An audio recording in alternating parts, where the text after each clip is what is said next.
Olá, gente, boa noite, tudo bem? Bem-vindos e bem-vindas à nossa live de número 19, que tem como tema dissertação de mestrado. Então, a partir desse tema, nós vamos discutir nessa live algumas nuances como definir um tema de uma dissertação, o que é uma dissertação, e também, por exemplo, como saber que o volume de resultados que já se tem é suficiente para uma dissertação de mestrado, tá certo? Mas antes de nós entrarmos nesses termos, né, nessas nuances do tema, eu gostaria de me apresentar, principalmente para aqueles que ainda não me conhecem, que são novatos aqui na CGPHD, nas nossas lives de quinta. Bem, eu sou a Paula Menezes, né, eu sou doutora em Ciências da Saúde e aqui na CGPHD eu faço um trabalho tanto para alunos de graduação, mas principalmente para alunos de pós-graduação, dando dicas sobre o universo acadêmico, mas sobretudo sobre escrita acadêmica, que é algo que é mais difícil entre os alunos, é algo que os alunos têm mais dificuldade.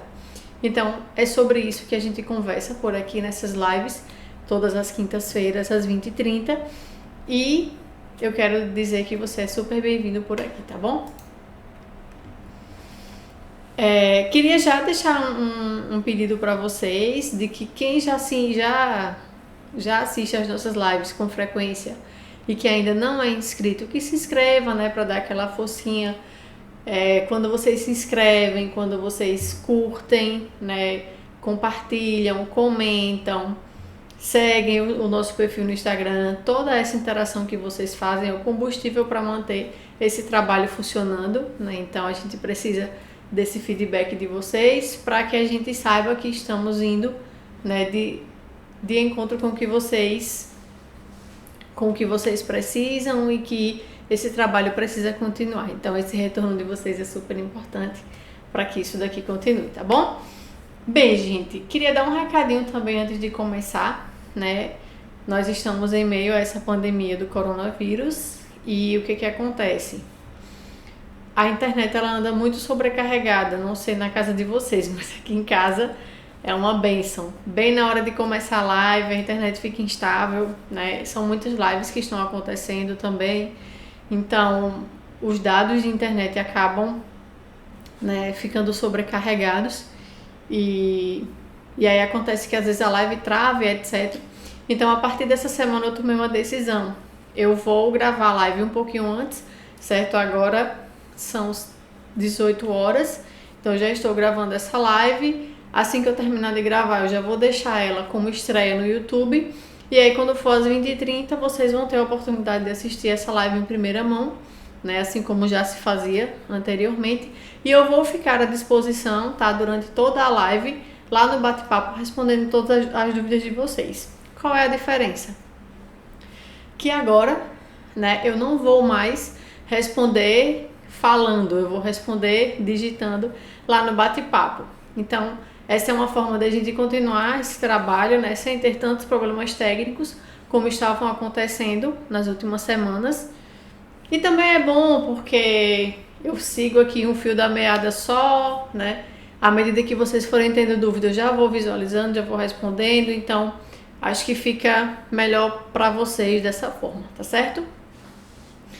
E essa live de hoje, né, ela foi motivada por uma dúvida de uma seguidora que me mandou uma mensagem algum tempinho atrás, perguntando o que era uma dissertação, perguntando como saber se o conteúdo que ela tinha já era suficiente para ser uma dissertação, né, perguntando coisas desse tipo.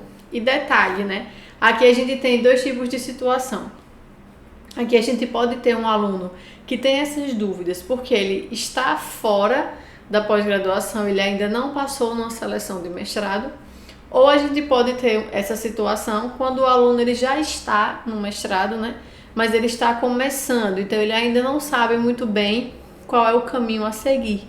Então, essa dúvida ela é pertinente para esses dois públicos, tá? Então, por isso que eu decidi transformar isso em uma live, porque eu acho que essa pode ser a dúvida de muitos de vocês. Tomar uma aguinha, né? Para dar aquela hidratada que é importante. Bem, gente, ó, antes, né, de a gente começar nos conceitos do que é uma dissertação, de quais são as nuances, né, responder todos aqueles questionamentos que ela levantou, eu acho que é justo que a gente converse sobre o que é o método científico, né, porque isso é a base de tudo.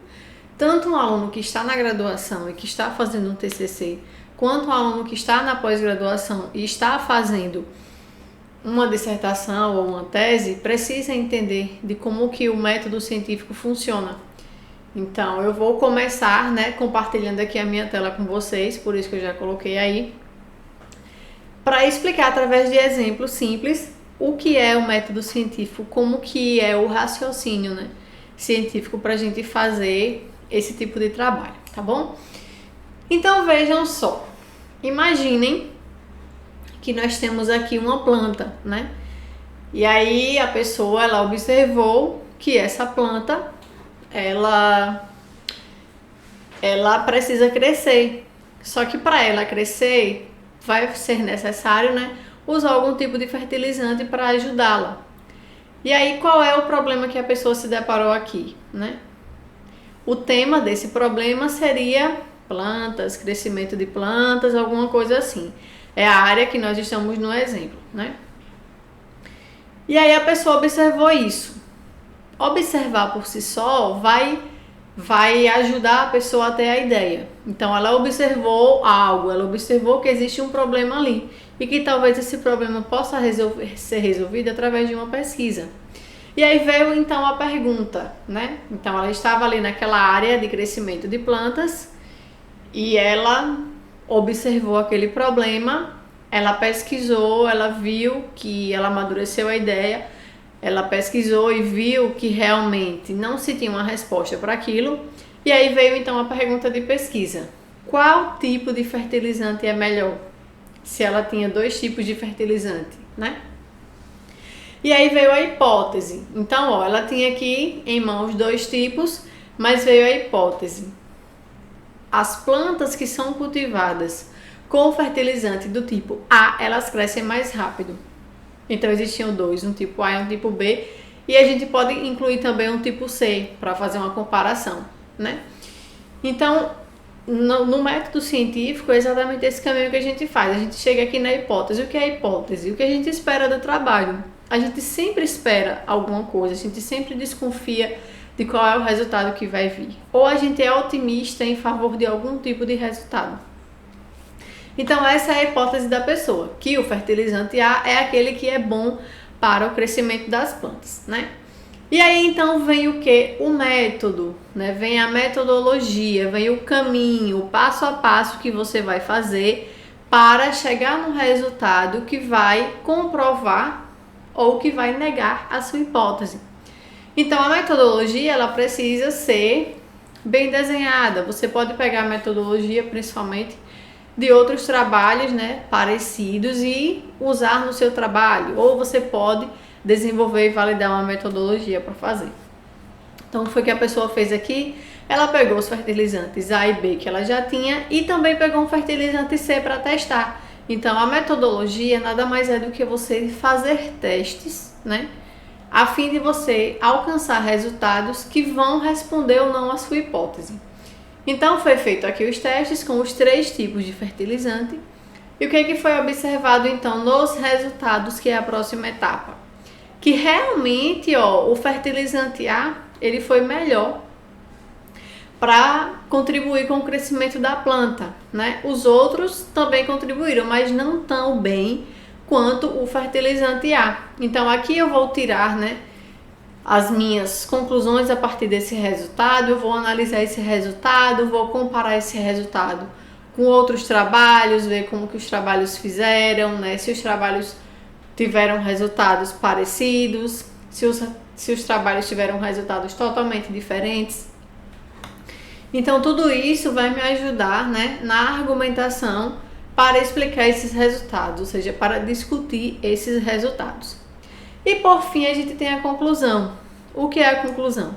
A conclusão nada mais é do que uma resposta ao nosso objetivo.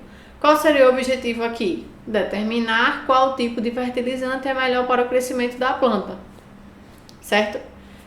E também na conclusão a gente deve colocar se a nossa hipótese ela realmente foi confirmada ou ela foi negada. Tudo bem a hipótese ser negada, certo? Não tem problema nenhum. A hipótese era algo esperado, mas não quer dizer que ele precisa ser comprovado, tá? Fique tranquilo em relação a isso.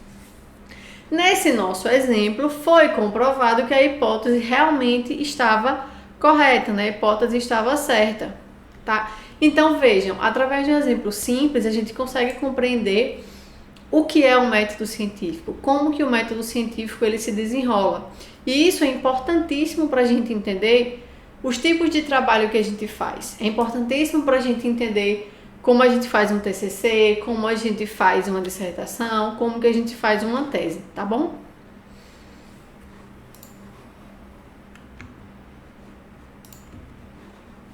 E aí então vem a primeira pergunta, né? Que foi a primeira pergunta que a menina me fez. O que é uma dissertação? Então, a ABNT, né, que é a Associação Brasileira de Normas Técnicas, ela define dissertação como um documento, certo? Um documento, resultado de um trabalho, certo? Cujo tema precisa ser único e bem delimitado. Então, o tema do trabalho precisa ser algo único e precisa ser bem delimitado. Não quer dizer que ele precisa ser totalmente novo, certo? Eu posso trabalhar com algo que já existe, só que dando um olhar diferente, um olhar que ainda não foi dado, porque é esse olhar diferente, esse olhar que ainda não foi dado, que vai trazer a contribuição científica, certo? Com o objetivo de reunir, analisar e interpretar informações, beleza? E dessa forma, né, é necessário, nesse caso, evidenciar o conhecimento de literatura e capacidade de sistematização do candidato. Então, você parte de um tema, né? Você precisa ter isso muito bem delimitado, e aí você vai seguir aquele método científico que a gente acabou de ver. Você precisa reunir, analisar e interpretar aqueles resultados, mas é preciso que você tenha um aporte teórico que vai te ajudar a entender o que foi que aconteceu na sua pesquisa. Esse aporte teórico vai ser a sua revisão da literatura, por isso que ele diz que você precisa mostrar o seu conhecimento de literatura, certo? Que outros trabalhos já fizeram. Literatura, nesse caso de trabalho acadêmico, não é Camões, tá? Não é aqueles grandes escritores. Literatura aqui são as produções científicas que já foram feitas, os livros, os artigos, o que é que em termos científicos já foi evidenciado para esse assunto, beleza? E a capacidade de sistematização do aluno é a capacidade que ele tem de organizar aquele trabalho, de refletir sobre aqueles resultados, de dar uma explicação plausível, né, de argumentar aqueles resultados seguindo uma estrutura pré-determinada, beleza? Então isso é dissertação de mestrado. Qual é o grande objetivo quando você faz um mestrado? Nada mais é do que você alcançar, né, você conquistar o seu tão sonhado título de mestre ou mestra, né? Hoje, para mulheres é mestra e para homens é mestre, certo? Só que a gente precisa lembrar que todo trabalho acadêmico é uma monografia. Então, engana-se quem acha que monografia é só trabalho de conclusão de curso, é só trabalho de graduação, certo? E engana-se os alunos de graduação que acham que vão fazer um TCC sem entender o que é o método científico. Eles até vão fazer, mas eles não vão ter sucesso. Por isso que a gente precisa ter muito claro na nossa mente o que é esse bendito desse método científico. E eu espero que você tenha compreendido através daquele exemplo. E se você não compreendeu, deixa aí no bate-papo que eu já vou te responder, beleza? Mas voltando, todo trabalho acadêmico é uma monografia. Mas como assim? Uma monografia, gente, ela se divide, ela não se divide. Ela pode ser de 3 tipos. Eu posso ter um trabalho de conclusão de curso no formato de monografia. Eu posso ter uma dissertação de mestrado no formato de monografia. e eu posso ter uma tese de doutorado no formato de monografia. O que é o formato de monografia? É aquele formato que a gente chama de formato tradicional, né? Onde você... Depois eu vou falar um pouquinho mais com detalhes da estrutura, mas você vai ter como elementos textuais uma introdução, uma revisão de literatura, objetivos geral e específicos, uma metodologia, resultados e discussão, e vai ter também conclusão. Depois você tem, né, várias sessões pré-textuais, algumas sessões pós-textuais que já eu vou explicar para vocês, beleza? Então tudo isso é uma monografia, é um tipo de trabalho de formato tradicional. E o que é que difere? Qual é a diferença entre um TCC, uma dissertação e uma tese, né? Bem, no TCC, gente, é o primeiro contato que o aluno vai ter com o método científico, salvo aqueles alunos que já fazem iniciação científica e que já conhecem o método. Mas para aqueles que vão ter o primeiro contato com a pesquisa no TCC, vai ser a primeira vez que ele vai experimentar, vai ser a primeira vez que ele vai passar pelo método científico. E nesse estágio, o que é que se cobra do texto do aluno? Certo? O que é que se cobra? Se cobra uma reflexão. Por quê? Porque o aluno acabou de passar pelo método científico e agora espera-se que ele tenha a capacidade de entender o método científico e colocar em palavras, né, e verbalizar na apresentação esse método, o que é que foi que através desse método, o que é que você alcançou, certo? Então, por isso que muitos trabalhos de conclusão de curso, eles podem ser ou revisões sistemáticas, ou revisões integrativas, ou até mesmo revisões narrativas da literatura, onde o aluno ele faz esse apanhado, ele passa ali pelo método, faz esse apanhado geral e faz uma reflexão em cima do tema. Isso não quer dizer que um trabalho de conclusão de curso não possa ser aplicado diretamente ao método científico em uma pesquisa de campo, por exemplo, em uma pesquisa de bancada, em uma pesquisa na população, onde você aplica um questionário, também pode ser. Só que nesse primeiro momento, né, o aluno, ele é cobrado mais nesse ponto de reflexão, de como ele já consegue escrever, de como ele consegue concatenar as ideias para trazer essa reflexão do tema. Já na dissertação, o que é que se espera do aluno, né? Na dissertação se espera, aí já tem um peso maior, né, de como o aluno vai ser avaliado, se espera que ele tenha a habilidade, certo? A habilidade de realizar estudos científicos. Então, o mestre, né, ele só recebe o seu grau de mestre se for comprovado através do texto da sua apresentação que ele entende o método, né, que ele consegue definir um tema a partir daquele tema, gerar uma pergunta de pesquisa a partir da pergunta de pesquisa, gerar a sua hipótese, testar os métodos, chegar no resultado, refletir sobre aquele resultado, argumentar bem, né? E depois ele chegar ali na conclusão, onde ele vai responder o objetivo da pesquisa, onde ele vai explicar se a hipótese ela foi aceita ou ela foi refutada, né? Mas aqui um detalhe importante que a gente precisa entender é que não necessariamente o aluno precisa fazer um trabalho totalmente novo, certo? É possível se fazer uma dissertação de mestrado a partir de um tema que já foi estudado, beleza? Mas o olhar ele tem que ser diferente. A abordagem que você dá no tema, ela deve ser diferente. Por quê? Porque embora não se espere, né, na teoria, que o aluno de mestrado, que ele necessariamente trabalhe com algo inovador, né, com algo que traga uma novidade, mas você não passa na seleção se você não trouxer ali, no mínimo, um olhar diferente. Então, o que é que se espera ali na seleção? Se espera que o aluno tenha domínio do que é o método, que ele tenha noção do que é o método, de que ele tenha uma pergunta que, mesmo que não seja de um tema totalmente novo, mas que aquilo tenha uma contribuição diferente do que é que já foi dado, né? Que a resposta que ele vai obter com aquela pesquisa seja uma resposta que possa melhorar algo que já existe, que seja uma resposta que tenha uma aplicabilidade, né? Que seja uma resposta interessante para a área, tá? Já na tese, não. Na tese, que já é no doutorado, espera-se que você tenha realmente um trabalho ali que traga algo novo. Seja um produto, seja um processo, seja a comprovação de uma teoria, certo? Então, na tese, espera-se do aluno novidade.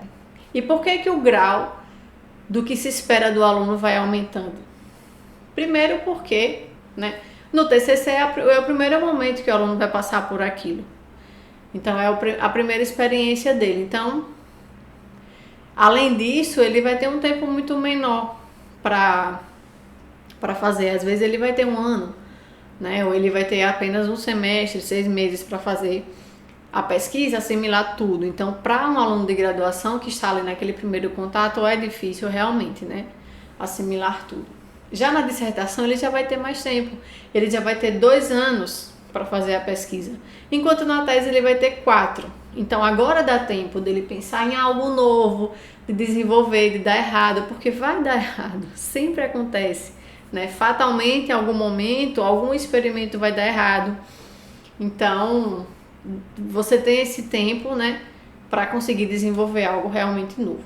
No mestrado, espera-se que você tenha a habilidade de, além de conseguir fazer o seu trabalho com excelência, né, de que você consiga trabalhar bem dentro de uma linha de pesquisa. Já na tese, muitas vezes os alunos eles já são bem mais independentes do orientador. Ele já vai pensar em algo novo, já vai traçando o seu caminho, já vai fazer aquilo dentro de uma área que ele gosta de trabalhar. E que, em caso ele continue sendo um pesquisador no futuro, que seja algo que ele possa continuar aprofundando as pesquisas e se especializando cada vez mais naquilo.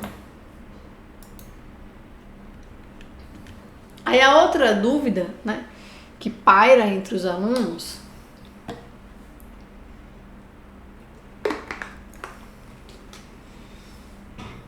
é essa aqui. Como definir o tema de uma dissertação? Só que às vezes, né, a gente precisa entender a nomenclatura das coisas. Por quê? Porque o tema é a área que a gente quer trabalhar, certo? O tema é o tema de interesse, a área de interesse, é aquele assunto que eu gosto, que me gera curiosidade. Então eu, por exemplo, enquanto orientadora, né, quando os meus alunos vêm, professora, eu quero fazer um TCC, mas eu não tenho ideia, o que a senhora sugere? Gente, acho que pense, né? Quais são as disciplinas que vocês gostam de estudar? Qual era um assunto que você gostaria de aprender mais? Por quê? Porque é o aluno que vai fazer o trabalho. Então, não tem que ser interessante para mim, tem que ser interessante para ele, porque é ele que vai passar pelo processo, né? É ele que vai passar pelo processo de aprendizado do método científico. Claro que eu vou estar ali o tempo inteiro dando suporte, mas é ele que vai experimentar isso. Eu já experimentei, então eu sempre estimulo que eles escolham algo, né, dentro de uma área que eles gostam. Então o tema eu gosto que eles definam, depois a gente vai lapidando junto. Então o tema é a área de interesse. E aí você primeiro está nessa situação, né? Qual é a minha área de interesse? Ou aí começa a vir alguma ideia, será que seria aquilo? Será que seria isso? O que seria, né? E aí começa a se formar ali na sua cabeça algumas sinapses e a resposta ela começa a vir. Então você tem uma ideia, tá? E essa ideia, ela pode vir de 2 formas. Ou ela pode vir, digamos, de 3 formas. Ou ela pode vir do absoluto nada, você ficou ali só pensando e veio alguma coisa. Ou ela veio a partir de um levantamento bibliográfico, ou seja, você deu uma pesquisada, né? Achou um tema interessante, deu uma lida, viu que, apesar do tema ser interessante, poderia ser melhorado nessa lacuna X, certo? Ou melhor, existem trabalhos, principalmente trabalhos de revisão sistemática, que na conclusão, né, eles dizem quais são os passos futuros que podem ser realizados. E às vezes o grupo de pesquisa só deixa aquele passo ali, né? Ele só deixa a lacuna aberta, não necessariamente ele vai fazer. Então, se você percebe que ao longo do texto alguma lacuna você conseguiu identificar, ou no final de um texto você percebeu que, caramba, isso ainda não foi estudado, tá? Então veja, você partiu de algo que já foi estudado, mas você enxergou ali alguma coisa que ainda não foi investigada. Isso é muito válido. A sua ideia de dissertação ela pode vir daí, tá? A outra forma é observando a realidade. Então você pode observar o mundo à sua volta e ver que tem problemas que, caramba, ainda não foram resolvidos. Então vamos aqui a um exemplo. Digamos que eu quero trabalhar com solo, certo? Eu gosto de trabalhar com terra, areia, solo. E aí então a minha área, o meu tema de interesse é solo. Mas aí eu fico pensando, eu fico ali observando e talvez a qualidade do solo ela seja influenciada,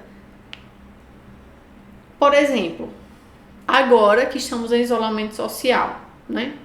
Será que a qualidade do solo melhorou? Porque tem menos carros passando, né? Tem menos carros ali para gerar gases poluentes. Então veja, eu observei a realidade.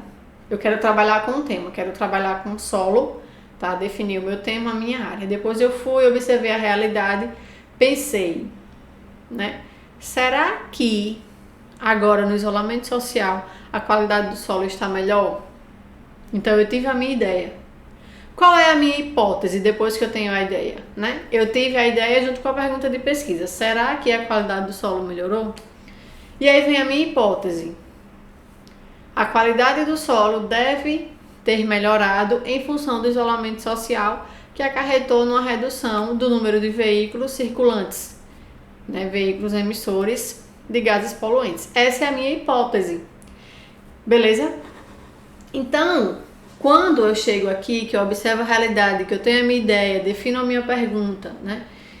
E chego na minha hipótese, veja, eu preciso identificar se isso é inovador. Talvez não seja.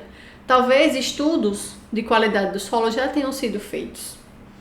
Mas, né, em tempos de pandemia, não. Talvez ainda não tenha sido feito. Por quê? Porque nós estamos no auge da pandemia. Talvez alguém não tenha olhado para isso ainda, ou talvez sim. A pesquisa está avançando rápido. Não quer dizer que você não precisa pesquisar, certo? Tem que pesquisar para ver se não saíram já trabalhos nesse tema. E aí você vê qual é a contribuição científica disso. Mesmo que não seja um tema totalmente novo, né? Embora ele tenha uma abordagem nova, mas a contribuição científica é você vai testar um método e que isso pode, já pensou se a sua hipótese está confirmada, né? Já pensou que realmente o solo melhore, porque tem menos pessoas circulando, menos carros circulando?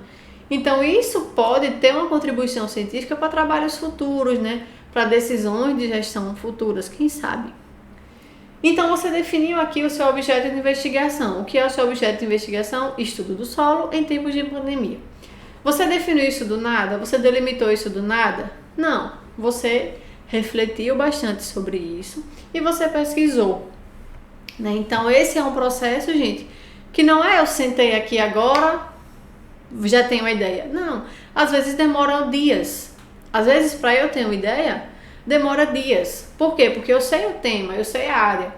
Mas eu vou ali estudando, vou observando, vou assimilando, vou juntando tudo. Vou, principalmente, anotando tudo. Não confie na sua mente, eu não confio na minha.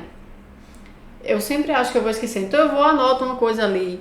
Rascunhos, eles são importantíssimos. Depois eu venho junto, pesquiso, né? E depois eu venho junto, delimito a ideia, né? Defino bem qual é o objetivo de investigação para que eu chegue à melhor pergunta de pesquisa. E se você vai trabalhar na área da saúde, existe estratégia para definir a sua pergunta de pesquisa, que é a estratégia PICO, que eu já tenho um vídeo sobre isso, depois eu posso deixar na descrição dessa live aqui, tá? Assim como eu já tenho também um post sobre como definir um tema de pesquisa, que vai falar justamente sobre isso que a gente está conversando aqui, também posso deixar linkado aqui na descrição, certo? Então é por esse processo que a gente passa, né?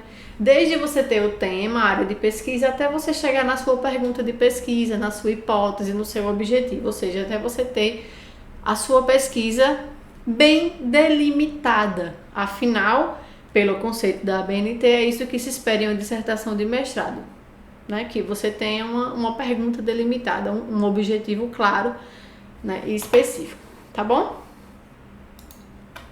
Mas então qual é a estrutura que deve ter? E aí vou retomar aquilo que eu comecei falando aqui na live. Nós podemos ter duas situações. A situação do aluno que está na graduação finalizando e quer fazer um mestrado e que ele vai passar por um processo de escrever um projeto. E a gente tem a situação do aluno que já foi aprovado e que ele está no processo de escrever a dissertação. Essa live foi motivada pela segunda opção. Era a menina, né, que já tinha passado na seleção, ela passou em uma seleção que não tinha projeto, que acontece, a gente tem seleções que já tem projeto no processo, outras não, que você faz uma prova e o projeto é só depois. Então, ela estava nesse processo de definir bem, né, o que ela ia fazer na dissertação dela depois de já ter sido aprovada. Então, qual é a estrutura que deve ter? Capa é um elemento obrigatório, certo? Isso aqui é a estrutura de qualquer texto acadêmico. Lombada é opcional, lombada é aqueles nomezinhos que ficam do lado. Então imagine que aqui é um livro, não uma dissertação. O que fica escrito aqui é a lombada. Isso é opcional. Folha de rosto é obrigatória, onde você vai colocar, né, dados da instituição, o nome, né, o seu nome, o título do trabalho, nome do orientador, linha de pesquisa. Ficha catalográfica só é necessária na versão final e quem faz a ficha catalográfica são os bibliotecários da biblioteca da sua faculdade, certo? Então que isso fique claro. Então só quando você defende é que você envia os dados para a biblioteca. A versão final ela manda para você de volta a ficha catalográfica, você anexa ali no documento e envia a versão realmente final para a biblioteca ou para o programa de pós-graduação. Errata é opcional, só se alguma coisa, né, precisou ser corrigida e aí você faz uma errata. Folha de aprovação é obrigatória para a versão final, certo? Dedicatória é opcional, agradecimentos é opcional. Eu tenho um vídeo que fala sobre isso daqui, de agradecimentos ser opcional. Não é tão opcional assim, né? E aí eu vou deixar o link também aqui para você entender por que não é tão opcional assim. Epígrafe também é opcional. Aí vem resumo, né, na língua vernácula, ou seja, nós falamos português na língua portuguesa, é obrigatório. Resumo na língua estrangeira, né, inglês é obrigatório. Lista de figuras, abreviaturas, tudo isso é opcional. Sumário é obrigatório. Beleza, então tudo isso vem antes do texto, são elementos pré-textuais. E dos elementos textuais, o que é que a gente tem? Introdução. Todos os elementos textuais, eles são obrigatórios, certo? Introdução. Depois eu tenho revisão da literatura. Então, é isso que a gente chama de formato tradicional. Objetivos, tá? Casuística e métodos, que é a metodologia, tá? Se você tem um projeto de pesquisa, você vai parar aqui em metodologia, em material e métodos, vai colocar um orçamento, depois vai colocar um cronograma, referências, apêndices e anexos, se for o caso. Também tem vídeos que mostram qual é a diferença de apêndices e anexos. E pronto, se for projeto é até aqui, tá? Se você já está na pós-graduação, já está escrevendo uma dissertação, então você vai ter que ir além, você vai ter que finalizar o seu texto. O que é finalizar? Depois que você faz a metodologia, você obteve os resultados. Então você vai colocar os resultados, você vai explicar aqueles resultados, ou seja, você vai argumentar, né? Criticar os seus resultados, dizer se eles estão de acordo com a literatura, se eles estão em desacordo, se estão em desacordo, por que eles estão em desacordo, né? Então vai fazer todo esse confronto de informações. Depois vai concluir, né? Como eu já falei, na conclusão você vai responder o seu objetivo, você vai dizer se a sua hipótese ela foi ou não foi confirmada. Depois você vem nos elementos pós-textuais com referência e o resto é opcional, apêndice, glossário e etc. Beleza? Aí, uma coisa que a gente precisa prestar atenção aqui nessa estrutura do texto e está relacionada a outra pergunta que a menina me fez e que a gente já vai falar sobre isso, é aqui, ó, quando eu chego em metodologia, às vezes a gente se pergunta, será que esse trabalho dá para ser uma dissertação? Será que ele está com cara de tese? Será que ele está com cara de TCC? Às vezes muita gente tem essa dúvida, né? E a gente tem que pensar aqui na metodologia, tanto para projeto quanto para dissertação final, no tempo que se levou para se chegar até aqui, certo? O tempo é um dos fatores chave para você saber se a sua dissertação ela está adequada, né? Se ela ainda precisa de mais alguma coisa, se ela atende ao que uma dissertação precisa ter. Então, se é um projeto, você vai ter que ter um cronograma. No cronograma, você tem que mostrar o tempo que você vai usar para fazer cada coisa. Então, isso é muito bem avaliado na seleção, certo? Você precisa ter o amadurecimento de entender o método científico, de entender como ele vai funcionar e ter o discernimento de saber dizer, olha, de tal mês até tal mês eu só vou conseguir fazer isso, de tal mês até tal mês isso. E aí, dividir as atividades como uma forma de mostrar que você vai conseguir, né, em 2 anos, cumprir todas aquelas atividades. E aquela pergunta que eu vinha falando, né, como saber se o que se tem é suficiente para um mestrado, isso tem muito a ver com o tempo dedicado. Então, quando aquela menina me perguntou, ela me perguntou porque ela estava montando o projeto dela para saber o que ela precisava fazer, né, para ter uma dissertação no final do prazo dela. E para isso, né, eu deixo aqui 2 perguntinhas que você tem que se fazer. Os resultados que você vai ter, basicamente para cada metodologia você vai ter um resultado, né? Os resultados que você vai ter justifica 2 anos de pesquisa? Ou é muito pouco? Se for muito pouco, significa que, se você estiver escrevendo um projeto, que você precisa talvez repensar, talvez outros métodos mais robustos para você gerar resultados mais confiáveis, né? Precisam ser incluídos.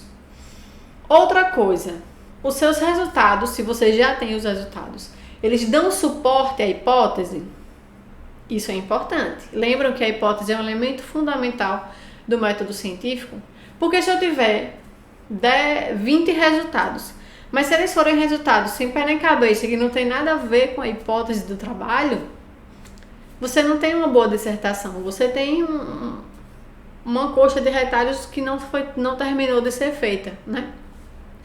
Então é isso que você tem que pensar, para você saber se aquele material que você tem aqui, se aquilo ali dá uma dissertação. Como que eu sei? O tempo que foi investido para fazer essa pesquisa, eu tive resultados que justifiquem esse tempo? Depois, os meus resultados, eles dão suporte à minha hipótese? Lembrando que a hipótese ela pode ser negada, então eu tenho que ter resultados que, olha, vão negando até você chegar na conclusão e dizer, não tem jeito, esse método não funciona para isso, né? Ou eles podem dar certo, né?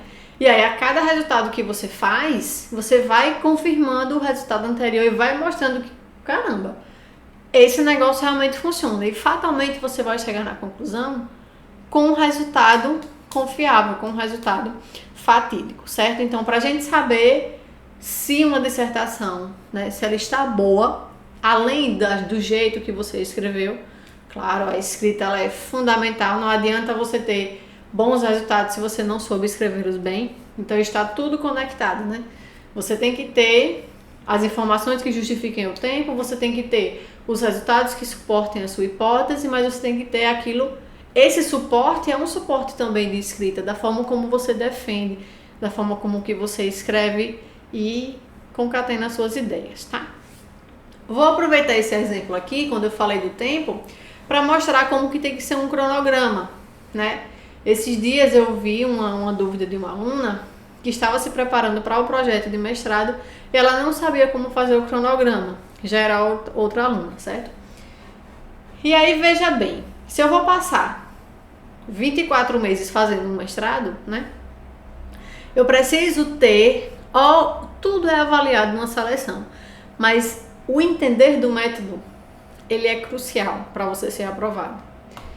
Então, se você entende o método, você entende que você precisa organizar o seu trabalho por etapas. Quais são as etapas? Quantos meses vão ser necessários para cumprir cada etapa, certo? Então, a revisão bibliográfica, ela tem que ser feita todos os meses. Então, eu gosto de dividir em anos, né?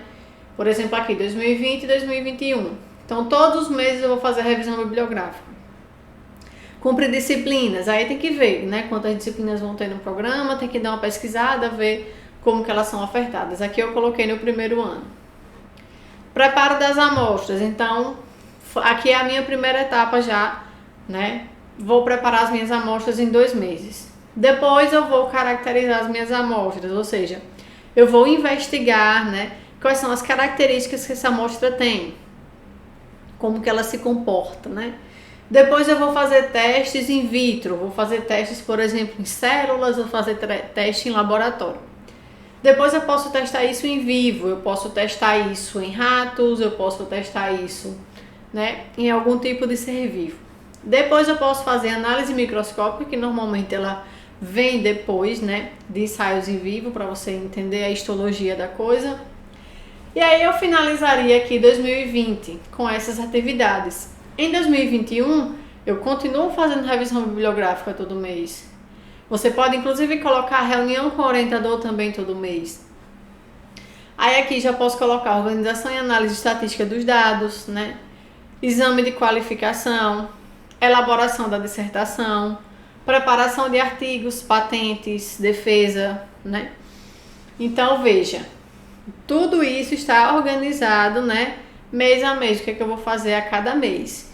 Isso aqui te dá uma visão de se você vai conseguir fazer, né, cumprir a sua ideia do seu mestrado durante 24 meses. Se vai ser um tempo necessário, se vai faltar tempo, se faltar tempo, talvez você tenha que delimitar melhor o seu, né, a sua ideia para que você tenha algo que dê tempo fazer, porque é preciso que o trabalho ele seja execuível, e ele seja execuível no sentido de dar tempo fazer, de ter recursos financeiros para fazer.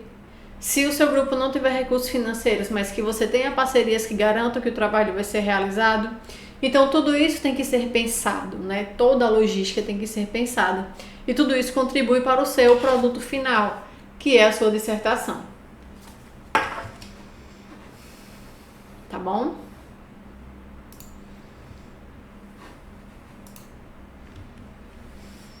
E aí, gente, vocês têm dúvidas? Eu espero que ao longo, né, dessa live vocês já tenham colocado aí no bate-papo as dúvidas que vocês têm.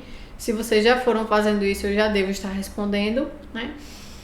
Quero saber de vocês também se vocês têm sugestões para novas lives, tá? A partir da semana que vem, eu vou começar um quadro de lives diferente. Eu vou começar a trazer pessoas, né, especialistas nas suas áreas, para conversar comigo sobre algum tema importante. E na semana que vem eu vou trazer aqui um professor de metodologia científica. Ele é um professor que dá aula, né, em programa de pós-graduação de ciências farmacêuticas e ciências da saúde. É o professor Divaldo Lira, algumas pessoas conhecem, ele é um professor bem renomado na área de farmácia. E ele é bem criterioso com essa questão de escrita, de métodos, né, de como que a gente deve escrever bem um objetivo e escrever bem um texto de forma geral. Então vai ser um momento super rico para vocês. A gente vai falar sobre questões que envolvem projeto, onde os alunos mais erram no projeto, onde os alunos mais erram na dissertação, onde os alunos mais erram na tese, como que isso devia ser feito, como que esses erros poderiam ser evitados. Certo? Então, não percam a live da semana que vem. E eu já quero que vocês deixem sugestões de temas para próximas lives, né?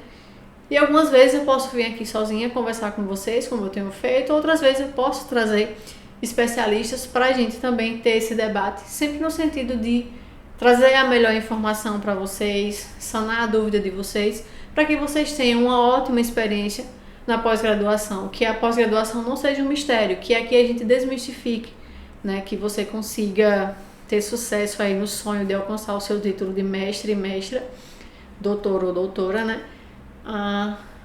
com empenho, né, com entusiasmo, com felicidade, com boas experiências e com grandes aprendizados, tá? Quero também pedir para vocês que, além de deixar sugestões para as próximas lives, que vocês façam um compromisso comigo de se inscrever no canal, de curtir esse vídeo, de comentar, de compartilhar e também de trazer um coleguinha para a próxima live, né? Vamos ter convidados especiais a partir da semana que vem e é importante que outros colegas eles tenham a oportunidade de também ter acesso a essas informações, né? Tão importantes mesmo, porque assim, quem é da minha geração sabe, a gente não tinha essas oportunidades, né? Só nas disciplinas da pós-graduação. E agora não, agora vocês têm esse canal aqui aberto e é fundamental que a gente cresça, né, essa rede para dar suporte a mais pessoas. Então, convide um coleguinha para vir na próxima live, tá bom? E não se esqueçam de se inscrever no canal. Bem, eu vou finalizando por aqui, tá? Qualquer dúvida pode deixar aí no bate-papo que eu estou pronta para respondê-los, tá? Muito obrigada por participar e eu espero você e o seu coleguinha ou a sua coleguinha na semana que vem, tá bom? Não se esqueça também de seguir o nosso Instagram, @sejaphd, o nosso Facebook, sejaphd, de ler os nossos últimos conteúdos do blog.sejaphd.com e também de conferir os conteúdos, né, diários que a gente vem postando aqui no YouTube /sejaphd, tá certo? Fica com Deus, até semana que vem. Tchau, tchau.